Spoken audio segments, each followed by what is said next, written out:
Le bon café, c'est un peu comme le bon vin. Une histoire de terroir, de pays et surtout de pédagogie. Et tout part forcément d'une plante. Mais en général, ils vont à peu près à 2 mètres et ils vont fleurir comme la fleur de jasmin. Ils vont donner une cerise. Elle, c'est Zézette ou Céline dans la vraie vie, torréfactrice artisanale. Pendant tout le salon, elle propose un voyage autour du vrai café et ça commence avec ses écoliers.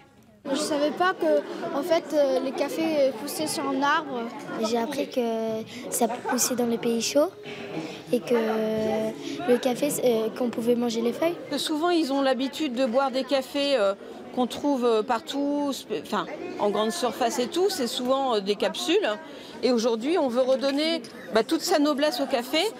On continue le voyage avec Marcel, le compagnon de Zézette. Dans leur boutique, ils proposent une initiation à la torréfaction. Pour les fins de cuisson, il va y avoir un premier crack. C'est que le gaz à l'intérieur du café veut s'échapper. Et en fin de cuisson, il va y avoir un deuxième crack qui va se différencier du premier, qui sera un peu plus fort.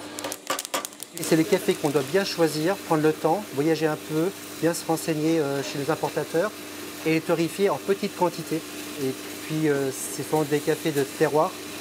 On sait que ce sont des cafés qui sont ramassés cerise par cerise, qui sont triés à la main. Vas-y, sens. Nos deux passionnés du café proposent cette animation tout le week-end des gastronomades entre dégustation généralement, on pense au pain grillé et voyage olfactif.